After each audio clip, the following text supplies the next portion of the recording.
E vamos falar agora sobre os direitos e religião. O papel da liberdade de religião ou crença no alcance dos objetivos do desenvolvimento sustentável. Sobre esse assunto, nós vamos conversar agora com a deputada doutora Damares Moura, do PSDB.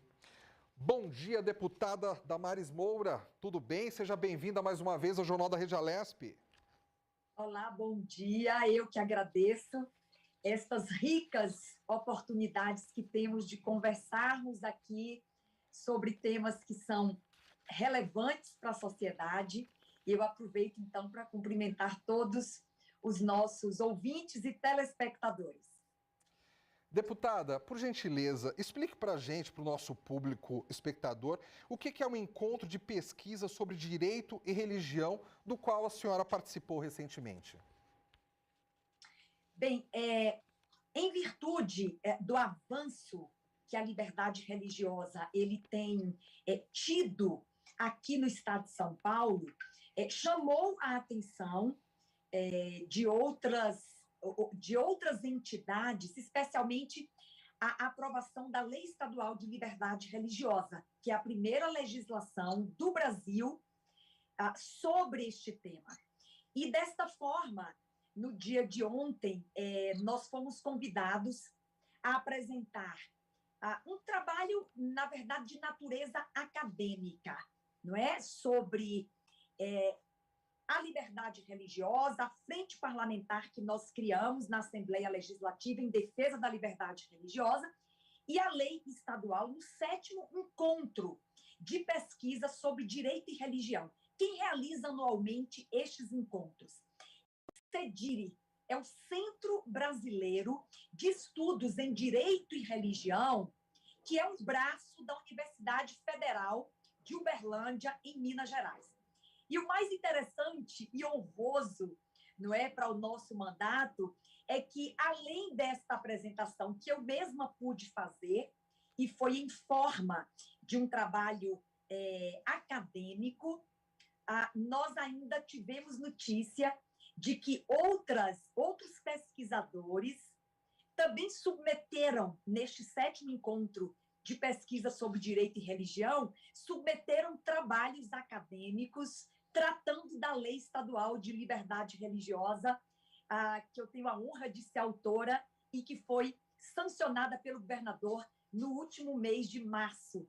Não é? Portanto, nós nos sentimos bastante recompensados porque é um trabalho que está sendo didático, porque também é a intenção de que uma legislação dessa natureza, que consagra, não é, de forma muito clara o exercício de um direito fundamental, que ela seja multiplicada, não é, por outros estados da federação, outros municípios. Nós desejamos que este tema realmente ganhe o lugar que ele merece estar, porque, afinal, estamos falando de sentimento religioso e esse que é tão caro à dignidade das pessoas. E eu imagino, deputada, que para a senhora é um orgulho, né, de ver um projeto que nasceu no seu gabinete, que virou lei e que agora outros estados acabam pegando ele como parâmetro para criar algo similares, adaptar, obviamente, a realidade de cada estado, mas que consiga multiplicar esse conhecimento. Agora, qual que foi a tônica do evento? O que tanto foi discutido lá? Explique isso para a gente, por gentileza. Bem, este é um evento já bastante tradicional da Universidade Federal de Uberlândia, que tem este centro brasileiro de estudos e pesquisa sobre direito e religião. Então, eles estão aí numa jornada de ações e de eventos que, por exemplo, iniciou no dia 4 de maio com a realização de um seminário ibero-americano. Então, foram convidadas autoridades em direito e religião de várias partes do mundo, não é, para se apresentarem neste evento de abertura, que foi um simpósio ibero-americano de direito e religião, e, na sequência, eles passaram a desenvolver diariamente painéis para a apresentação de trabalhos acadêmicos vindos de todas as partes do Brasil, neste esforço de tornar direito e religião, dois temas também objeto da academia, objeto de pesquisa, objeto de debates, e também estão realizando, porque o evento segue, ontem foi uma das etapas, onde pude fazer a apresentação do nosso trabalho em defesa da liberdade religiosa aqui na Assembleia Legislativa, foi um case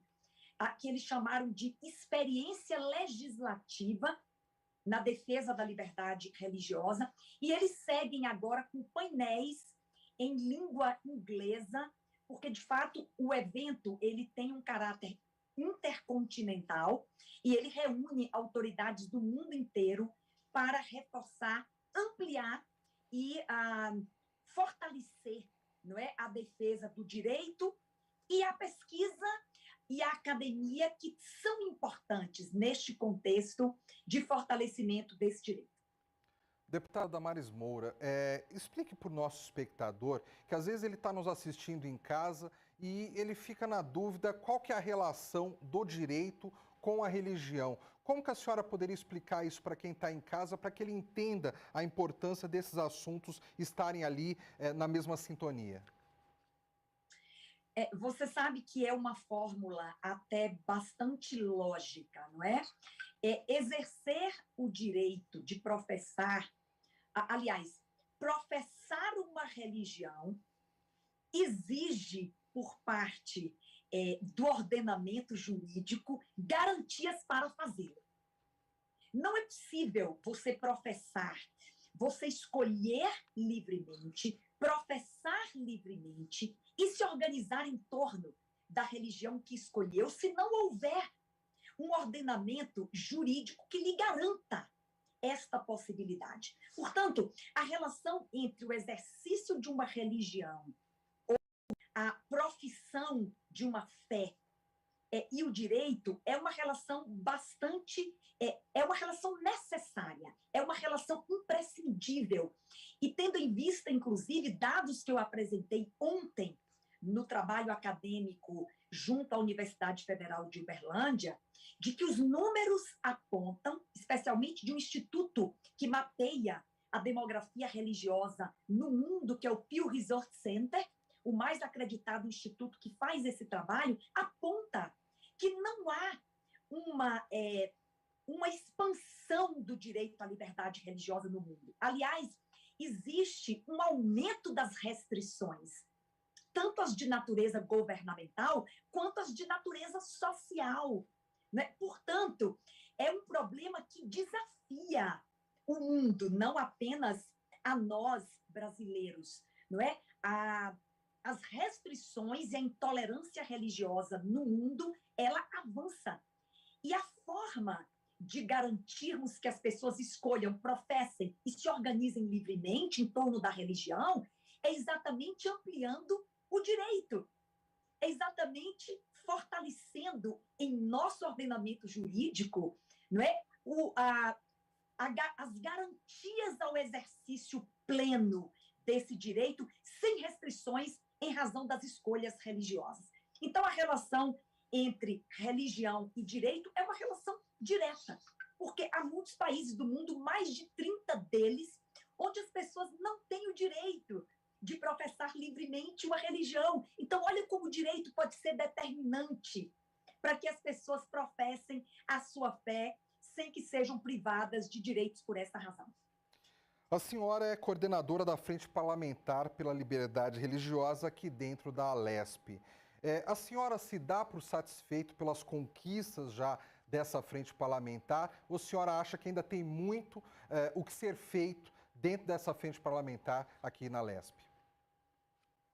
Então, eu penso que qualquer projeto que a gente empreende, ele sempre pode ser feito muito mais. É essa visão que eu tenho de tudo aquilo que a gente se propõe a realizar. Por outro lado, eu não posso deixar de registrar que está superou as nossas expectativas em 2 anos de mandato, as realizações dessa frente parlamentar.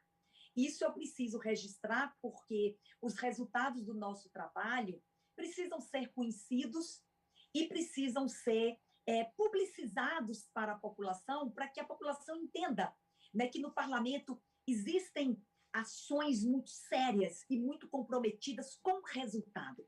E se alguém ainda se indaga sobre a importância de ocupar o parlamento com um tema como a religiosidade, eu queria esclarecer que a religiosidade ela pode ser para o indivíduo aquilo que é de mais relevante na sua vida. Né? Há pessoas que abririam mão de bens materiais, abririam mão de carreiras, abririam mão de outros bens jurídicos, inclusive, em favor da sua fé. Porque para aqueles que têm fé, a fé pode ser exatamente o que lhe sustenta. Né? Portanto, e no Brasil, que nós somos quase 90% de indivíduos, segundo o último censo, que declaram ter uma religião, né? A religiosidade no Brasil é algo extremamente presente na vida do brasileiro e no seu cotidiano. Por isso que, para nós garantirmos que a religiosidade das pessoas seja exercida na sua plenitude, sem privação e restrições, é para o Brasil um elemento de importância, às vezes, fundamental para a vida das pessoas. Então, essa frente parlamentar, em 2 anos, ela conseguiu trabalhar 4 pilares que já avançaram com resultados, que é o pilar da captação de dados ou canal de denúncia da intolerância religiosa no Estado, o pilar da construção de políticas públicas que nós já estamos indicando ao governo do Estado em breve para combater a intolerância religiosa, especialmente nas escolas, não é? O pilar da criação de legislação, e deste já nasceu 2 legislações aprovadas e sancionadas, que foi o direito à liberdade religiosa na pandemia, e agora a Lei Estadual de Liberdade Religiosa, que é a primeira do Brasil, com 73 artigos, ampla e inclusiva, e o pilar, finalmente, da capacitação. Porque a frente parlamentar se pretende educativa, no sentido de tornar aptas pessoas que já são ativistas, ou juristas, ou líderes religiosos da sociedade civil, para defenderem este direito com adequação, com conteúdo próprio, legítimo, para a boa defesa da liberdade religiosa, sem equívocos e sem criar outros ambientes de intolerância, porque a defesa da liberdade religiosa feita de forma inadequada pode também gerar intolerâncias. Deputada doutora Damares Moura, muito obrigado mais uma vez pela sua participação aqui no Jornal da Rede Alesp. Eu que agradeço a oportunidade, parabéns a todos vocês da Rede Alesp, que sempre trazem conteúdos tão ricos e necessários para que a nossa população tome conhecimento das ações do parlamento e o que acontece em nosso estado e no Brasil. Muito obrigada, um abraço também aos nossos ouvintes e telespectadores. Bom dia, boa tarde, deputada.